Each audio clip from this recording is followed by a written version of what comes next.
Hey everyone, C from Legacy of Law here. Today we'll be delving into the depiction of loneliness in films, specifically in The Martian and Castaway. Before we can look at the films though, we have to take a look at what loneliness and isolation are, and what effect they can have on the human psyche. There's plenty of fascinating stuff to explore in the weird and wonderful depths of this particular topic, and understanding the real-world effects can help us understand the depiction thereof, but we'll bring it back around to the movies soon enough. Defining loneliness and isolation. Generally, we would prefer to keep the topics we discuss separate, but because loneliness and isolation are so very closely linked and overlap quite a bit, we will be discussing them together. According to Encyclopedia Britannica, loneliness is a distressing experience that occurs when a person's social relationships are perceived by that person to be less in quantity and especially in quality than desired. The experience of loneliness is highly subjective. An individual can be alone without feeling lonely and can feel lonely even with other people. The encyclopedia also states that psychologists generally consider loneliness to be a stable trait, meaning that individuals have different set points for feeling loneliness, and they fluctuate around these set points depending on the circumstances in their lives. Loneliness is associated with depression and suicide, poor social support, neuroticism and introversion, as well as personality disorders, psychoses, impaired cognitive performance, and cognitive decline over time, as well as an increased risk of Alzheimer's disease, diminished executive control, which refers to the processes that are necessary for the cognitive or conscious control of behavior. I think it's no stretch to say that it can be pretty bad for you. According to a 2007 study in the journal Genome Biology, loneliness can have detrimental physical effects, such as high blood pressure and changing genetic structure to underexpressed genes bearing anti-inflammatory glucocorticoid response elements, therefore causing the sufferer to be more prone to inflammation and therefore infection. According to a 2015 meta-study published in the journal Substance Abuse and Misuse, loneliness is a greater risk for morbidity and mortality than cigarette smoking. It has been shown that the immune systems of those who are lonely respond differently to immune systems of people who are not, making lonely people more susceptible to illness. This shows just how much a mental state can influence your physical health. These studies, and many others, have shown that loneliness puts people at risk of physical disease and shortened lifespans. Sociologist Robert S. Weiss created a psychological theory on loneliness, identifying 6 social needs that, when unmet, contribute to feelings of loneliness. These needs are attachment, defined by Sean McLeod as a deep and enduring emotional bond that connects one person to another. Attachment does not need to be reciprocal. An individual can feel an attachment to someone that does not feel similarly about them. Social integration, which is the process through which an individual or a group of people are integrated into a social relationship or into society or a social group. Nurturance, which according to Merriam-Webster is affectionate care and attention. Reassurance of worth, which is the reassurance that we are adding value and deserve our place in a relationship or society. Sense of reliable alliance, which is basically a sense of trust in a relationship, a feeling that you can depend on the other party or parties in the relationship. And guidance in stressful situations, basically friends that support and advise you in difficult situations. It may be interesting to note that according to many psychological theories on loneliness, including attachment theory, psychologists believe that friendships complement but do not substitute a close, intimate relationship with a partner. Another theory on loneliness proposes that personality plays a key role in loneliness, since loneliness is correlated with social anxiety, social inhibition and shyness, sadness, hostility, distrust, and low self-esteem, characteristics that hamper one's ability to interact in skillful and rewarding ways. It is, however, difficult to determine whether these factors are the reason for people feeling lonely more easily or the result thereof. It is worth noting that lonely people have difficulty forming and maintaining meaningful relationships, and that they also find it difficult to share information about themselves, which may explain why they report a lack of intimacy. Like with all psychological concepts, it is too complex to be explained by a single, simple theory, and more often than not, multiple theories play a role.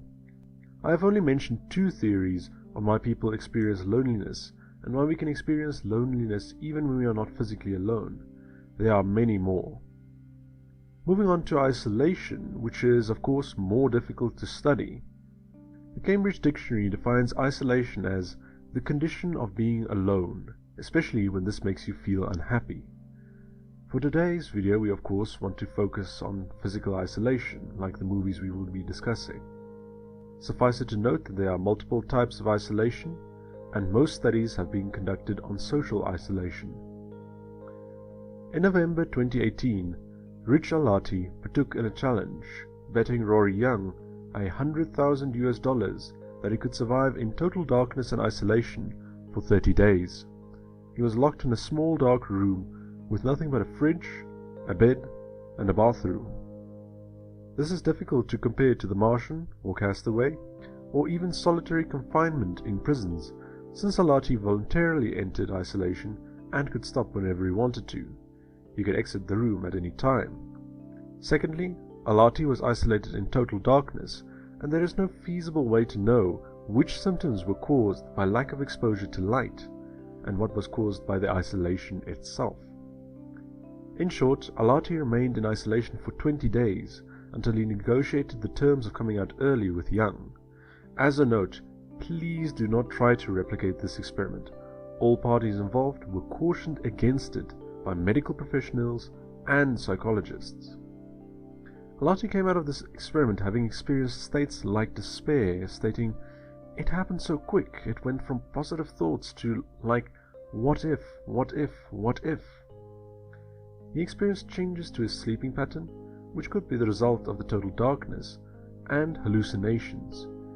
We could possibly assume that whether or not isolation is voluntary plays a big role in how it affects the person being isolated, but we do not have enough information to make any conclusions on this. Isolation is also used as a punishment, most notably in prisons, where prisoners in solitary confinement are isolated for 23 hours in a day. The United Nations Nelson Mandela rules state that keeping someone in solitary for more than 15 days constitutes torture. Dr. Terry Cooper, a psychiatrist, notes that anxiety, anger, and despair, often with a higher risk of suicide, is the average clinical presentation of prisoners in solitary confinement. Some effects of isolation are increased anxiety, panic attacks, paranoia, difficulty thinking clearly, impaired memory, and long-term mental health problems after experiencing isolation. These are also along all the other effects that loneliness can have on individuals. Some coping mechanisms to stave off loneliness, especially when isolated, are creating imaginary friends, talking to yourself, and journaling, the last especially when feelings of loneliness stem from a traumatic experience. If you are interested in reading up more on the effects of loneliness and isolation, please see our sources in the description and our comments. Now, how is isolation and loneliness depicted in The Martian? Right off the bat, I would like to note that the film focused less on the psychological effects of being stranded on another planet, and more on the incredible story of Mark Watney's escape. This is similar to the book by Andy Weir, though the book does have more to say about Mark Watney's isolation. In the film, Mark is immediately established as social and sociable. He leaves his channel on the communication system open, allowing his colleagues to be able to hear and respond to him. He is left behind by the crew after being struck by debris during a storm. They presumed him to be dead. Once he wakes up and patches up his wound, he immediately takes a rational and logical approach to his situation, not allowing himself to stew in any negative emotions that may overwhelm him if he were to allow them to. Presumably, his astronaut training prepared him for possible difficult situations, allowing him to react in a more controlled way than a civilian would. But, of course, each individual reacts uniquely in situations of high stress. We follow his story through soul logs, acting as journal entries. This is not only a good storytelling device, but a tried and tested coping mechanism for trauma. Journaling has been shown to help battle depression and work through emotions after traumatic events. The cognitive processing as a result of journaling about events has been shown to increase understanding and healing afterwards and be beneficial to overall mental health. Mark also has a routine which he sets up, including physical exercise, which includes cleaning the solar panels, among other things. This is another coping mechanism, as the positive effects of exercise on mental and physical health have been well documented. He has series to watch and music to listen to within his routine of journaling and other activities, which helps him stave off loneliness and despair. Keeping busy helps him cope. It is difficult to know which symptoms, psychologically and physiologically, that Mark displays are from loneliness or from a prolonged space mission, since the effects of those overlap quite dramatically. Those who have gone on prolonged space missions are well documented in reporting depression and despair.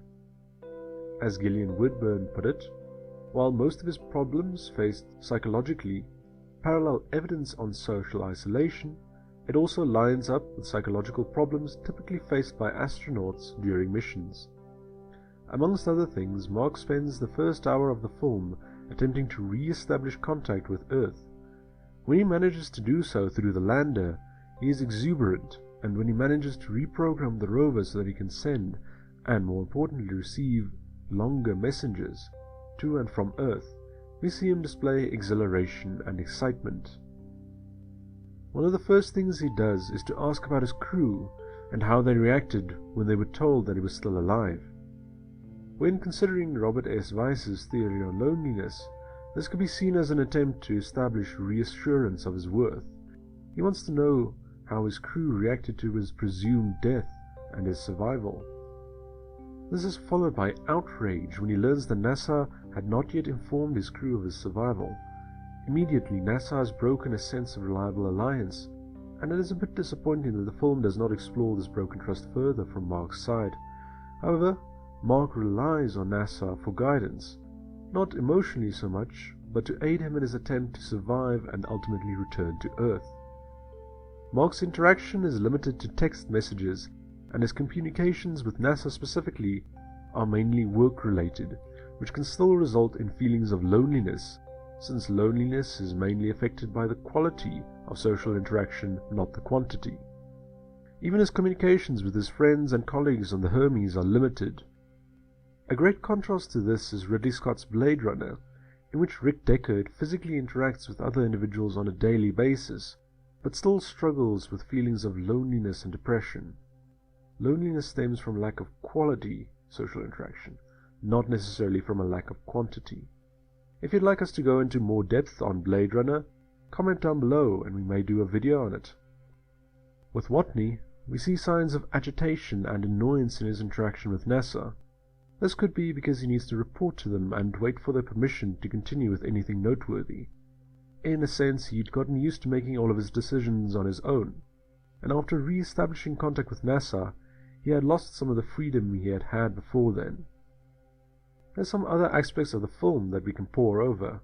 For example, on his last voyage to the surface of Mars before he has to meet the Hermes, he nearly forgets his helmet as he leaves the hab. This may be seen as a sign of forgetfulness or cognitive impairment caused by the prolonged isolation, but we don't necessarily believe this is the case. It seems more likely that he is simply excited to be leaving.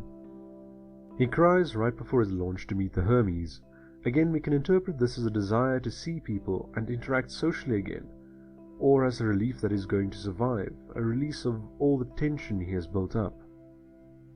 Finally, isolation and loneliness as depicted in Castaway. Something we may all take for granted is social interaction. We are so used to having people around us that we don't always realize how much we need it. It's been said thousands of times before, and will be said 1,000 times more. Humans are social beings. When Chuck is stranded on an island in Castaway, one of the first things he does is to search for other human beings. Thereafter, his first course of action is to find a way to survive, similar to Mark in The Martian. Throughout the film, we see glimpses of the psychological effects that being isolated has on Chuck. For example, when he spots a body floating offshore, he runs to it, possibly still hopeful against all odds that the person is alive. He talks to himself, reads things aloud, possibly just to hear a voice. He becomes hostile out of frustration, and with no one to lash out against, he lashes out against himself and nearby objects, including a volleyball. He creates an imaginary friend by drawing a face on the volleyball, and names it Wilson. Throughout the film, Chuck treats Wilson like a person, and for lack of better phrasing, we will also refer to Wilson as him or he. At first, Chuck only talks to him, not expecting a response, but as he is isolated for longer and longer, Chuck starts arguing with Wilson, shouting at him, confiding in him. At one point in the film, Chuck becomes frustrated with an argument he had with Wilson, and kicks him out of the cave. Almost immediately, Chuck runs after him, trying to retrieve him, and panicking at the prospect of not being able to find him. He is so attached to Wilson that he cuts himself open, allowing himself to bleed, in order to repaint Wilson's face, and apologizes to him for the argument. Chuck anthropomorphizes Wilson, attributing things like restlessness and fear to him. According to John Cacioppo, one of the researchers at the University of Chicago and Harvard, who studied people's tendency to anthropomorphize inanimate objects, Castaway depicts a deep truth about the irrepressibly social nature of Homo sapiens. According to research, people who are lonely are more likely to anthropomorphize objects than those who are not. The team of researchers found a correlation between how lonely people felt and how likely they were to attribute human-like mental states to objects. Chuck also draws symbols of hope on the cave walls, specifically the hand-drawn wings on the packet that he refuses to open, Wilson's face, and portraits of Kelly. Wilson keeps him grounded. Kelly is what he hopes to return to, and the wings are his connection to the outside world, a reminder that there are people out there. We also learn that Chuck has seriously considered suicide in his loneliness, even going so far as to make a noose and test it by throwing a piece of wood shaped like a man off of a cliff tied to that noose. Chuck takes Wilson with him on his attempt to escape, another indication of how important his friend is to him, imaginary or not. When Wilson rolls off the raft and drifts away, Chuck attempts frantically to save him, crying out to the volleyball and apologizing for not being able to do so. He returns to the raft, crying and sobbing, grieving for the loss of his friend. Wilson was one of the few things that kept him going, that motivated him. After that loss, he abandons his paddles that he had made to steer the raft. He gives up. In accordance with observations of people who have experienced prolonged loneliness or isolation, Chuck struggles to sleep when he finally returns to society. All in all, Castaway does a fantastic job of depicting the psychological effects that isolation can have on a person. Please bear in mind that depression is an important illness, and loneliness can play a key role in depression. If you or someone you know may be suffering from depression, we implore you to reach out and seek professional help as a first step to escaping that loneliness. Thanks to Vlad and C for helping with the script, and to C for helping with the audio of this video. If you liked the video, please remember to leave a thumbs up and consider subscribing. You may also like our video on representation in film and why it feels forced, link in the description. Comment with anything you think we may have missed and let us know your thoughts. What would you like us to do a video on next? Until next time, take care.